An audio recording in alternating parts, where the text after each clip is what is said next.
आज वैसे ही मैं आपके कुछ सवालों का जवाब देना चाहता हूं अबाउट माइंड बैटलिंग। जहां तक मैं जानता हूं और मैं वाकिफ हूं इस चीज से कि हम प्रतिदिन अपने मन में कुछ विचारों से लड़ते हैं, और आप भी जानते हैं कि नेगेटिव थॉट्स एक इंसान की हालत क्या कर देते हैं। बाइबल बताती है कि मन के नए हो जाने से चाल चलन बदलता है, और अगर मन नया नहीं है तो चाल चलन भी नहीं बदल सकता। यीशु का पहला प्रचार था मन फिराओ।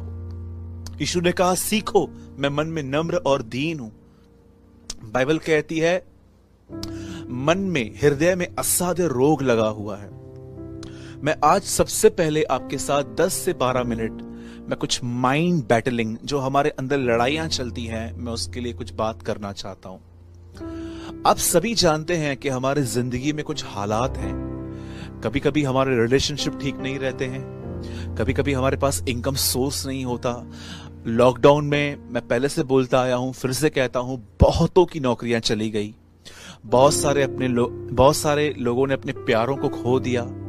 आप सभी जानते हैं लाइफ में कुछ भी क्यों ना हो, असर दिमाग पे पड़ता है, असर माइंड पे पड़ता है। हम कहां ना कहां मन में बहुत सारे विचारों को स्ट्रगल करते रहते हैं, और कई बार क्या होता है, हम लड़ लड़ के थक जाते हैं, बीमार पड़ जाते हैं, हमारा नेचर बिगड़ जाता है। और मैं आपको सच कहता हूं, मैंने इन दिनों में बहुत लोगों से मुलाकात की, बहुत लोगों से मैं मिला, ऑफिस में मिला और कुछ और लोगों से भी मिला, और मैंने देखा हर व्यक्ति अपने माइंड में कुछ बातों को लेकर बैटल कर रहा है। कोई फाइनेंशियली बैटल कर रहा है, किसी बहन को बच्चा नहीं हो रहा है, कोई रिलेशनशिप ठीक से नहीं चल रहा है, किसके घर के अंदर बहुत सारी प्रॉब्लम्स हैं। और कभी कभी तो ऐसा होता है कि हम जो जवान लोग हैं, हम कई बार चाहते हैं कि हम पवित्र जीवन जिएं, लेकिन हम नहीं जी पाते, हम बार बार गुनाहों में गिरते हैं। ये गिल्ट भी हमें मारती है। मैं आपको कहना चाहता हूं मेरे भाइयों, मेरी बहनों, अगर आप सच में अपने मन के अंदर होने वाली लड़ाइयों से परेशान हो चुके हैं, तो आज मैं आपको एक एडवाइस देना चाहता हूं। मैं भी कई बार मेरे लाइफ में ऐसा हुआ है कि जब मैं लड़ लड़ के अपने आप को समझा के कि सूरज सब ठीक होने वाला है, सब ठीक होने वाला है, सब ठीक होने वाला है, ये सोच सोच के मैं थक जाता था।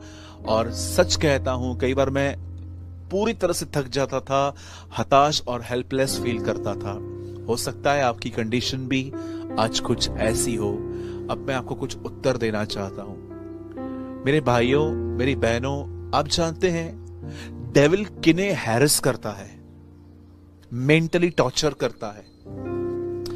ये वो लोग होते हैं जिनके पास कुछ काम नहीं होता, या ऐसे समझिए कि उन्होंने अपने आप को बिजी रखना नहीं सीखा है।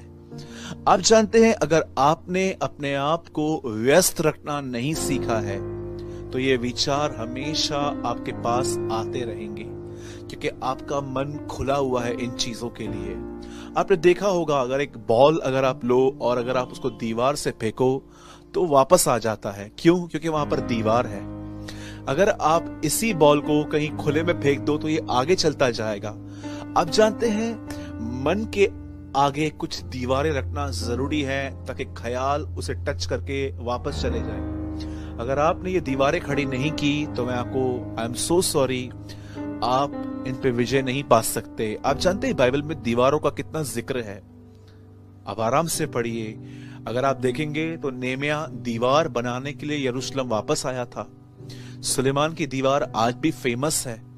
ये बहुत जरूरी है कि आप और मैं अपने आप को बिजी रखें। अगर हम बिजी नहीं रखेंगे तो हमारे अंदर तरह तरह के विचार आएंगे।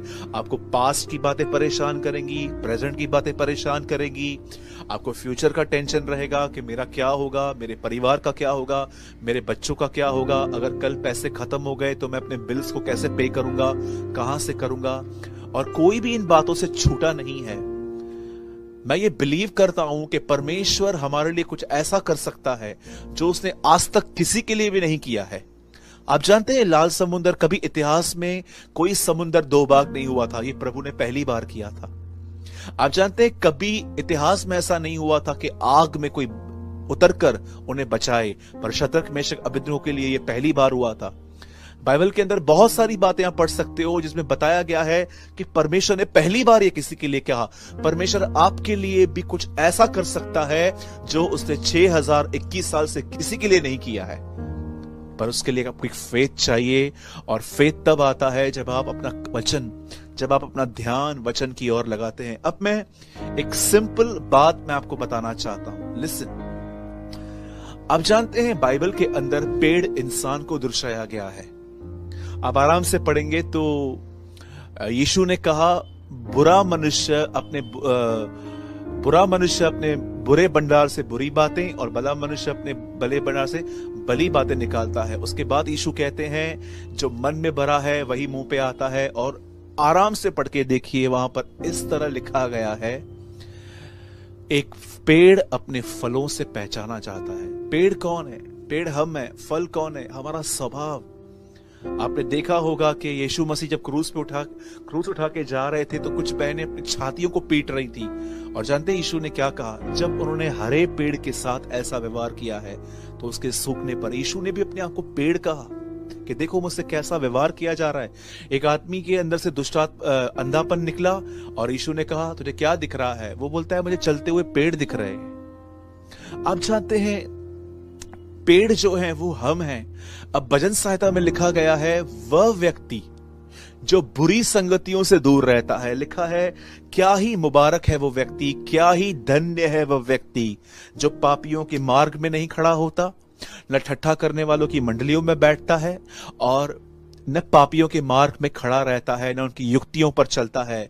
लिखा है, वह तो यहोवा की व्यवस्था से प्रसन्न रहकर दिन और रात उस पे मनन करता है। वह उस पेड़ के समान है जिसकी जड़ें पानी में है और वो अपने ऋतुओं में फलता रहता है। आप जानते हैं पेड़ हम हैं।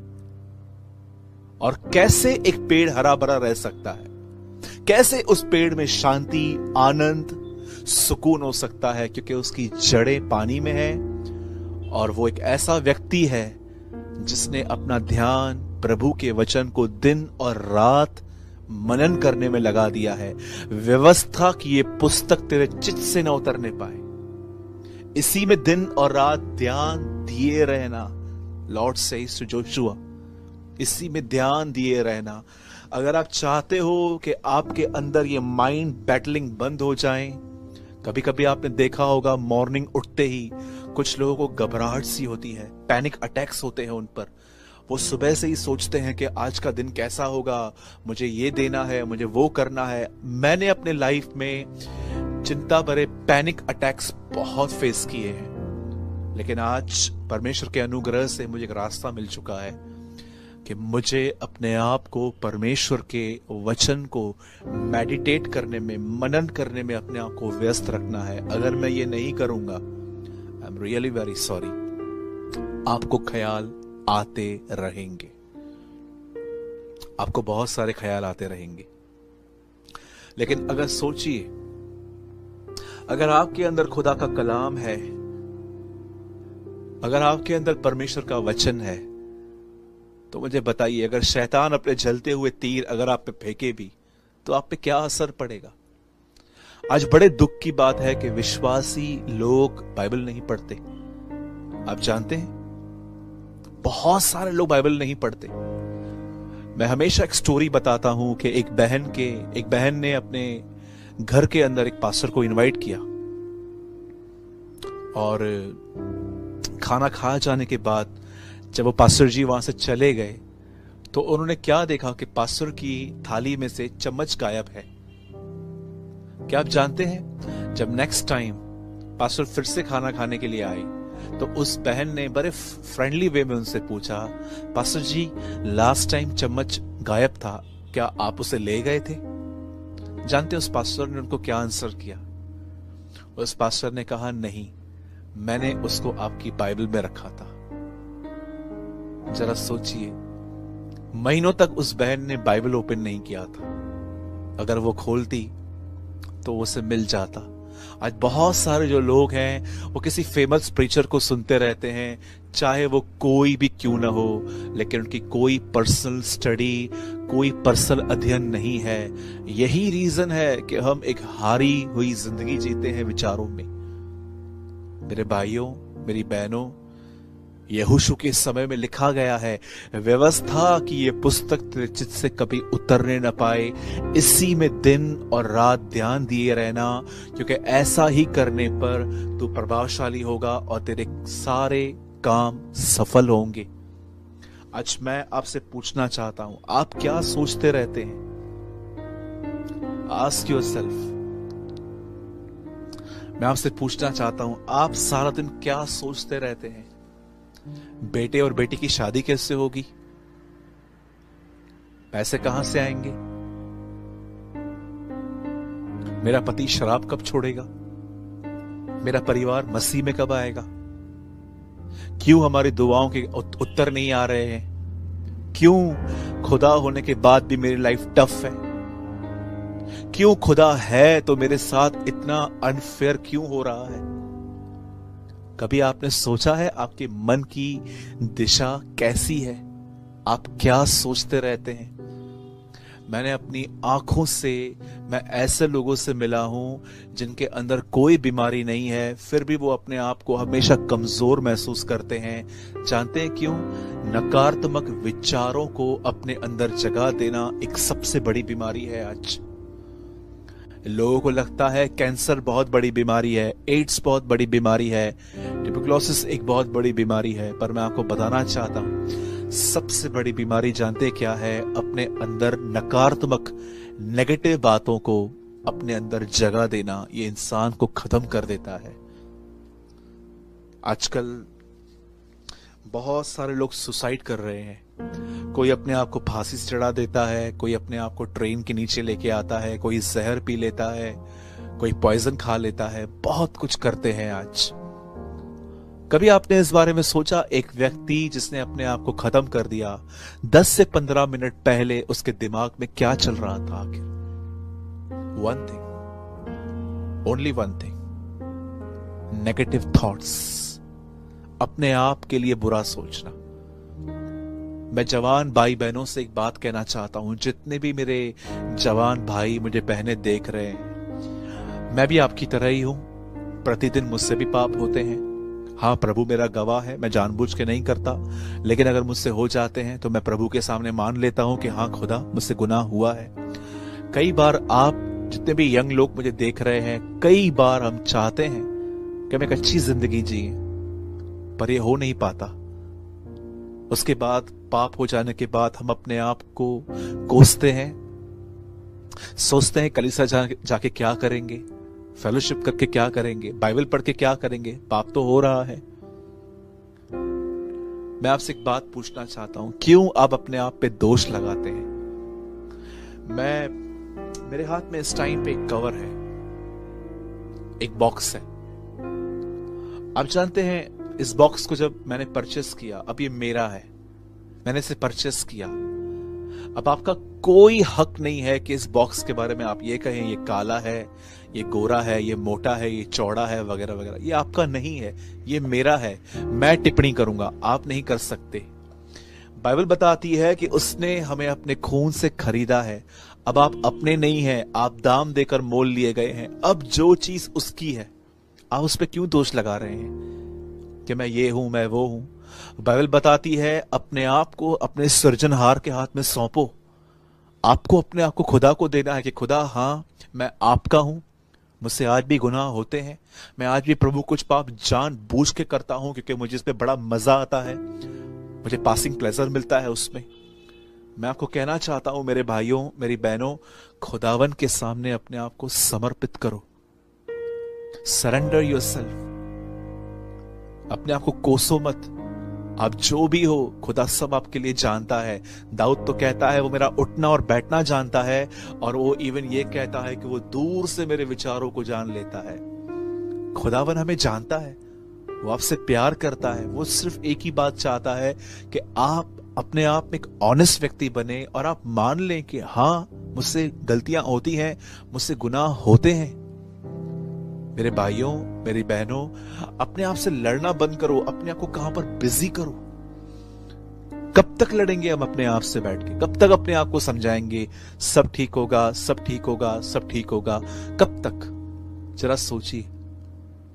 मैं बहुत अच्छे से जानता हूं कि आप में से जितने भी लोग मुझे देख रहे हैं, काफी सारे लोग डिप्रेस हैं, डिस्करेज हैं, अपसेट हैं, वे अपने आप में डिस्टर्ब हैं, फेक स्माइल लेके चल रहे हैं। लेकिन परमेश्वर आज भी आपको एक वे दे रहा है। वो आपको कहता है अपने आप को मुझ में व्यस्त रख। यही तो बात थी जो यीशु ने समझाई, तुम मुझ में बने रहो, मेरी बातें तुम में बनी रहे, तो अब तुम जो चाहो मांगो, तुम्हारे लिए हो जाएगा। If you abide in me and I abide in you, whatever you ask, it will be done, the Bible says. ये पूरा हो जाएगा। 15:7 जॉन में लिखा है ये।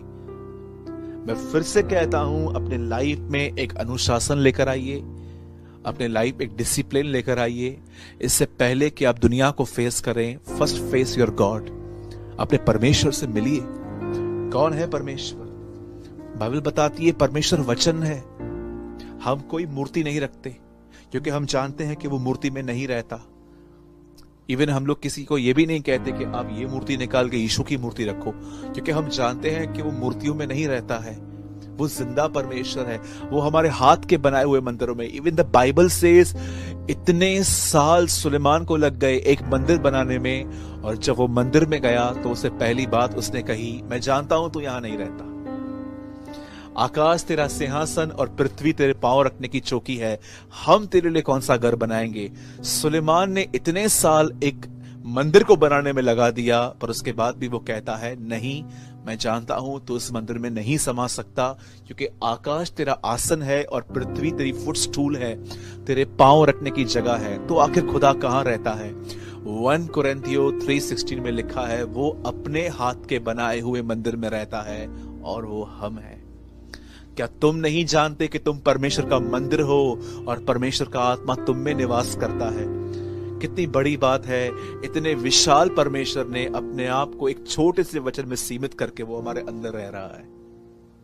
How great is our God.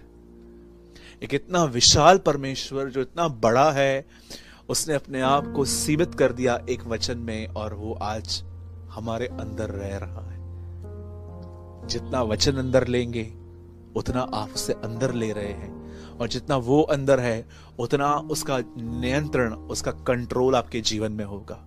तो please be wise, don't live like a foolish people. मूर्ख लोगों की तरह मत रहिए, जिनको सिर्फ अपना समय बर्बाद करने आता है। 10 मिनट वहां, आधा घंटा वहां, 1 घंटा वहां, जिनका कोई लक्ष्य नहीं होता।